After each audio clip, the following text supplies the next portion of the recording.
She's one of the top-ranked tennis players in the world, about to represent the United States at the Paris Olympics, loves anime, and like the rest of the world, has a passion for eating Chick-fil-A too. Diving into the business of superstar Coco Gauff right now. So, Coco, thank you so much for joining us. You're in London right now preparing for Wimbledon. Good luck. But you're also coming off of your French Open women's doubles title. First of all, congrats on that, right? And let me ask you, before we jump into the business, what does that add to your game? Like, what does a double championship, especially at a prestigious event like the French Open, what does that add to your game? Yeah, I think for me, it adds a lot of confidence. And one thing that doubles has helped me a lot with is returns and volleying and playing those unique shots that, especially on grass, that I probably will need to use. Hmm. But yeah, it's always been a goal of mine to win one of those, and I'm really happy that I was able to do it. I almost like gave up on the dream just because I knew I didn't want to play doubles maybe a lot more longer. I'll still incorporate it sometimes, but not as much. Yeah. I was like I wanted to focus on singles, so I was like, let me just try shoot my shot this one of Yeah. these last few times and see what happens. Yeah. And yeah, that kind of and came to that, and it was really cool to do it in Paris. Yeah, it's so funny. I was going to ask you, like, were people talking you out of it because the Olympics are coming up, and the last time you qualified in Tokyo, well, you caught COVID, and they're like, "Hey, we don't want you to get injured. Just stay back a little bit." No, actually everyone around me was like on board with it, because like I know I could handle it. I think it was more just like on the mental side, like being there a lot of times, like mentally being on the site all the time could be like Hmm. tiring. But no, they were really encouraging because they knew it was something I wanted to do, and I was like, I mean, I'm young now, but I know eventually, I'm not going to be able to be playing doubles and singles and all of that. So I was like, Yeah. I'm going to take advantage of it, Yeah. while I'm healthy and feeling great. Yeah. Well, you look great, and again, congrats on that win. Good luck in Wimbledon. Good luck in the Olympics. Talk to that about that in a minute. But let's jump into the news. Right, you're partnering with UPS again for an extension of the Be Unstoppable campaign, highlighting and spotlighting entrepreneurs, small businesses. And this year, you're adding some Gen Z small business and entrepreneurs, Coco versus the doubters, right? And it's anime involved. Take us inside of this partnership. Why the extension with UPS? Yeah, so the extension with me kind of started in the whole campaign with the doubters. It obviously started with my speech at US Open where I Hmm. mentioned, allowing doubters to fuel me to do better. And I kind of realized that a lot of things that are told to small business owners are also things that are told to athletes and me specifically, Yeah. whereas like I've heard a lot that I'm too young, or that I should just focus on tennis, or that you shouldn't do multiple things at once, and you should just stay in your lane. And a lot of times small business owners, the three that are starring in the commercial with me, their names are Ben, Kirsten, and Colin, and I got to speak with them. And a lot of things that they hear are kind of similar to what I hear, is like, you're too young to start your business, you should just focus on school, your goals are too big. So I realized that we had a lot in common, even though our worlds are like so different. And so the anime part of it came in because I love anime, Yeah. and I love watching it, and I kind of use it to help my mentality on court. And so the creative side of UPS was like, how can we like combine all these things that you like, and also combine, what we do with what you do, and that's how the Doubters commercial came to be. And I think it's something, probably one of the coolest things I've done, commercials that I've done, just because it's always been a dream of mine Yeah. to like see myself in that Yeah. kind of art style. It's pretty cool that I get to do it alongside some incredible people as Yeah. well. When did you first develop that love for anime, right? I have a 10-year-old daughter. She loves it. And before I leave the house this morning, I knew I was talking to you. I said, well, what do you like about anime? She says, I don't know, Dad. I just like the way that they draw and the cartoon version of it. I'm like, okay, well, I can't wait to see what Coco's response is about what turns you on to anime. Yeah, so I got into it during COVID, just because there was nothing else to do, and I probably went through all the regular TV shows to watch. And so Yeah. my best friend was like, "You should try like watching like anime." So the first one I watched was Hunter x Hunter, and I just like how things, and because I was already a Marvel comic fan, so I just like how like fictional stuff can relate to the real world, and you can learn like real lessons about Hmm. it, because a lot of times art intimates life, and a lot of times, you if you really dig to like the core of these stories, it goes into like real life problems, real life issues that we have. And because it does that, you can always find something to relate to in that. Yeah. Well, if you ever run into Meg Thee Stallion, bring that up because she loves anime. Yeah, I remember talking I about her know. business. She's like a big anime Yeah, person. So she's yeah, huge into it. she is, right? So y'all have that in common already, right? So, Yeah. definitely dig into that. But listen, let's Yeah. dig into your empire here, right? You're ranked third on Forbes' highest paid female athletes, right? They estimate 22 million made, 15 million off the court.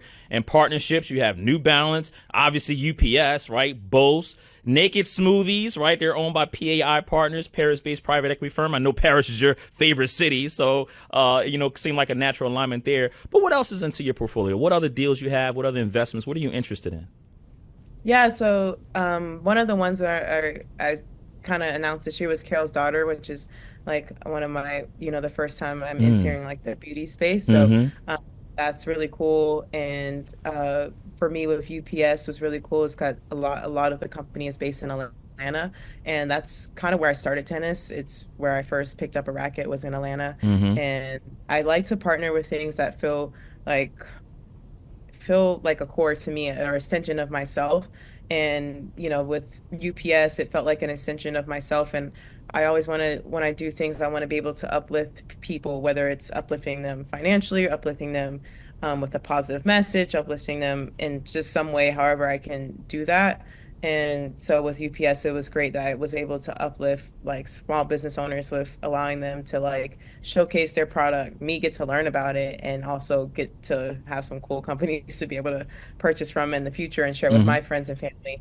So everything that I do, I try to make sure that it's something that I can use it to uplift other people. And if it doesn't feel right, I don't really like to do it because, I'm one of those people. I'm not a don't like to be like media trained. I don't, I'm not somebody who likes to look at all of these things because I want whatever I say come out naturally. And so when I partner with brands, I want to make sure that it's natural, something that I already use. I've used UPS, I've used Carol's Daughter, I've used New Balance, all that before I started with them. So a lot of times it's just being able to like kind of take advantage of things that I already do in my daily life. Yeah. So growing up, you wore New Balance, and that's where that partnership comes. Because Coco, listen, Yeah. I thought you were going to go the Nike route, all right? And I'm thinking that people, and Yes. probably a lot of people did because of your trajectory. But here you go. What stood out about New Balance? What was the thing that they said that clicked? Yeah, so first, like with New Balance, I've only like, worn them, wore it like very little off court because they didn't really, well, I was, like you said, I was with Nike at the time. So I didn't really, this is before I was Nike where I first saw them with my dad using Mm-hmm. them. And at the time, I will say with New Balance, they weren't really into tennis. And, Nike still has a reputation, but even then had the reputation of, if you're a Nike athlete, you're like, the it person or the it girl. Mm-hmm. And so I will say, like, when I first started with them, I was only 14. So at this time, that was one of the only times where I'm like, okay, on one of the only brands I will say when I first started with them, I was just kind of leaning to whatever my parents were going with because I was like 14. I didn't know, Mm-hmm. anything. And I remember my dad was like, brought the idea of New Balance up. And I was like, New Balance. And at that time, I think they only had Milos Raonic, which is a Canadian tennis player, which he was like top 10 at the time or top 15 at the time. So he was doing pretty well. And then when I first tried them on the shoes, I was like, well, they're super comfortable. And then you know, what kind of got me to them is just the idea that they were really going to support my interests on and off the court and support me as an individual athlete and a partner, whether opposed to being just like somebody that just slap, whatever on. I've always been a part of that process, and I think with every brand, it's been important for me to be a part of that process when it comes to creative campaigns and making things that I like. Like with UPS, I don't think they would ever thought they would have done an anime inspired campaign, but because they partnered with me, it's cool that I can see myself and I actually really enjoyed it. And so I try to make sure that things I do, I enjoy also, and it doesn't feel like business all the time. Yeah. Are you going to maybe show up at somebody's house and deliver a package personally? Like, oh man, wait, was that Coco Gauff that just dropped off the package for UPS? We haven't like thought about that, but hey, maybe we'll use your That'd be idea. dope, right? And it'd be in Atlanta, right? Just have somebody, you just pop up and like, wait a minute, is that who I think it was, right? And then you just at the door say, I get that all the time. No, no, this Yeah. I'm not her, right? And then in the car, you do a viral moment. It actually was me. It was. I'm telling you, it'll be great. hey, you're onto something. They There should you hire go. you.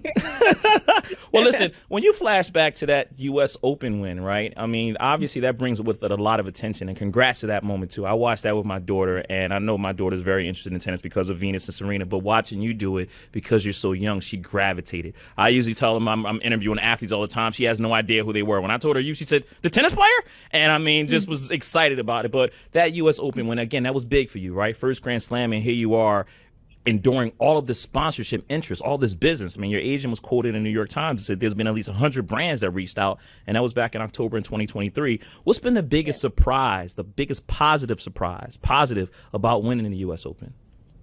Honestly, I think how many people are touched by what I do. I don't know. I feel like people always ask me all the time, how does it feel to be, a role model or put on a pedestal by, or sometimes people even say like famous. And like, I don't consider myself like any of that. I've just lived my life authentically like myself. And the people that I try to impress are my brothers. And, so I try to be the best role model for them. And I guess in turn that kind of matches with other people watching. And so everything that I said in that, especially in that speech, was off the top of my head. I Mm-hmm. had nothing planned.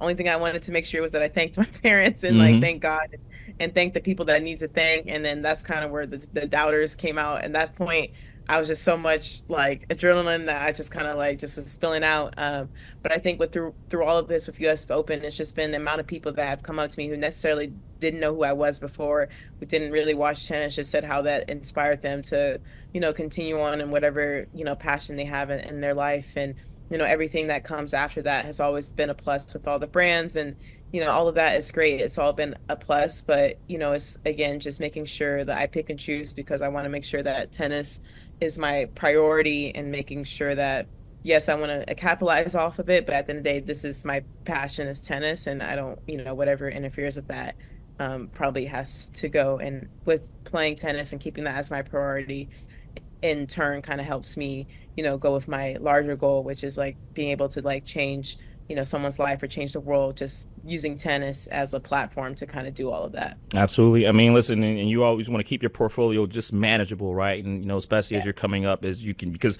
with these brands comes a lot of responsibility, right? Showing up in media, and I definitely get it. But with positives, there are negatives, right? If you had to say, hey, this is the one negative that surprised me about winning the U.S. Open, what would that be? I think that it again it is I would say the way my career started with Wimbledon 2019 being such a big thing and then US Open, I will say that it's been a gradual increase to like the attention that I've gotten. It's maybe not so much more like, for example, somebody like Emma who won like out of nowhere and like all of a sudden you just have so much attention on you. So it's something that I've learned, but I will say like it is hard at times, I guess, dealing with it all because I don't ever try to appear perfect, but at times, there's eyes on you and me naturally, I want to like please everyone. And I think I had to really come to terms with myself realizing that it's impossible to please, millions or thousands of people, whoever, how many people are watching. There's always going to be somebody that finds something to nitpick and there's no perfect person. Mm. So even if the things that they nitpick are, things that are valid and true, a lot of it is not. But I think just realizing, there's a set people around me or maybe a set audience around that I want to target, that I want to, be a good role model for. And the rest of it is just, whatever you say, whatever. I think for me, it's just when you realize, when you know your true core self, you don't want people to shake that. Yeah. And I think it took a lot of building and a lot of self-reflection to realize like the core of who I am is not tennis and realize I'm much more than an athlete. And just trying to make sure that I don't let what people say about me sway my opinion on myself. And obviously, I always strive to be, a better person. But you don't want to let the negativity, consume you because you can't please everybody. That's just impossible. Yeah, most definitely. Tell them to chill out and go watch some anime. You know what I mean? Like, Yeah. go relax. If you had to, as wrap up your business, want to flashback right fast to you growing up in Atlanta. But if you had to describe in 2 words the way you want your business empire to be, once tennis is wrapping, and it's a long time from now, so hard to envision, and you might change. But if you had to say, hey, I want it to be like that. I mean, Serena Williams, over 300 million made in her career. You look at icons, the Jordans, Tiger Tiger Woods of the world, billionaires. What would you want your empire to be in 2 words? I think in 2 words, honestly, in one word, I would just put it as timeless. Uh, Timeless. yeah, Why I think it's timeless? because I feel like a lot of my career is associated with my youth, and obviously, I'm not going to be young forever. And Hmm. I've a lot of the stat lines are the youngest to do this, the youngest to do that since this, and obviously, that's the older I get, the less of that will happen. So I think I just want to make sure that just not with only with the things I do on court, but off court, just appear timeless, and generations from now can be like, hey, that even if it's not a product that people are using, they can be like, hey, like that was a cool moment, or that was a timeless moment. And one of those moments I think of is when Roger Federer wore the cardigan sweater at Wimbledon. I think that's just one of those things that are just timeless, and it's always going to be iconic no matter who's looking at it and what age they are. Yeah, most definitely. Well, listen, you grew up in Atlanta, right? We were just there for the Forbes BLK Summit. I love Atlanta. I love the city. Yeah. But what was it like for you growing up in Atlanta? Yeah, for me, so when I started, it was when I was young, it was great. And I love growing up, especially just being around so many Black people in general, which when I moved to Florida was like honestly a big culture shock. Hmm. Because I grew up in that and just seeing so many people that look like me. And then I moved to Delray Beach, Florida, where it's not as diverse. And so that was like a culture shock. And I think at the time I kind of took it for granted, because like in Atlanta, you just see successful people that look like us in Mm. all types of areas, whereas in other parts of the United States, it's not really as common. Um, and so I think that's where I love about the city the most is I just could see myself in everybody in the creative side of the city. I could see myself in, you know, the girl designing clothes down the street, or like the guy, barbershop, or working at a hotel receptionist, or like being, CEO of a company. I think that was just something that I really think I took for granted when I lived there than when I moved to Florida for tennis, which was something I didn't, see as often. And I think that's why representation is important. I think that's why when I played tennis and sport, which is predominantly why I try to make sure that I lead by example, so that, a girl can see herself, or a boy can see themselves in me, in dominating or doing well in a field that, they probably isn't as many of us or people that look like you, doing it. Because if I didn't see the Williams sisters doing that, I would 100% not have ever in any world considered playing tennis. Yeah, So I want somebody to say that about me. absolutely. Your parents, I mentioned your mom, in one of the interviews last year after you won the Open, she says self-discipline was the one trait that kind of helped you get to where you are, right? Where do you get that from? I feel like it's just something I was born with, honestly. I've always, even in school, like even when I was in public school, I love perfect attendance. Like even days where my mom was like, "You can stay home if you're not feeling well or whatever," and I was just like, "No, like I want to go to school. Like I want to have perfect attendance. I want to get all A's. I want to do this." And I don't know, because it wasn't necessarily that my parents were pushing me. I think it was just honestly something that I just realized I love winning. I love being at the top. One of my pride and joys when I was younger was being the first to go to school. I love being, at the top. I love winning. I love being at first. And I realized very quickly at a young age is that if you want to do all the great things, like it takes work, and things don't come easy. But things can seem easy if you put the work in, and that's something that I think I just learned at a Yeah. very young age, and just stay with me my whole life. So I don't know where it honestly came from, and my parents kind of just put in the structure of like making sure because you can work, and if you're working stupid, then you can work hard, but working, in dumb ways, and it's kind of pointless. But they kind of made sure I was working hard and making sure that my time was put into like good quality practices or good quality whatever I was doing, and Yeah. making sure I wasn't wasting time. Yeah. Now, listen, I wonder, right? What does the competitiveness look like in the golf household, right? I mean, listen, I'm a competitive person too. I love playing. I'll throw the remote control when I lose at Madden. I hate losing. But in your Yeah. household, your parents are former athletes, right? Your little younger brothers, and here you are, a tennis champion. Like, what's that competitiveness like? Yeah, it's super competitive in our household. Like, I have a brother that's 16 and a brother that's 11, and like it is so competitive. And sometimes I don't let the either one of them win in anything.